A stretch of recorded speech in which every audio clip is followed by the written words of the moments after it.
পৃথিবী দ্বিতীয় বিশ্বযুদ্ধের পর থেকে একটি দেশ ছাড়া নিয়ন্ত্রিত হয়ে আসছে, সেটি হচ্ছে ইউনাইটেড স্টেটস অফ আমেরিকা। কিন্তু এখন একটা দেশ চুপচাপ সেই ক্ষমতা ছিনে নিচ্ছে, সেটি হচ্ছে China.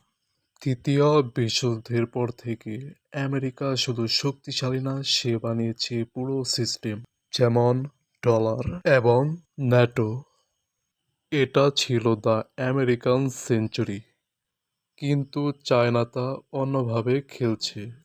Chip labour, massive production এবং গ্লোবাল এক্সপোর্ট। বর্তমানে চায়না শুধু ফ্যাক্টরি না, সে টেকনোলজি লিডার হতে চায়। Belt and road initiative map চায়নাকে বিশ্বের সাথে যুক্ত করেছে। এখন শুরু হয়েছে নতুন যুদ্ধ, যা যুদ্ধাস্ত্র দিয়ে নয়, বরং ইকোনমি, টেকনোলজি এবং এআই দিয়ে। আর এই গেমে আছে রাশিয়া এবং ব্রিক্স।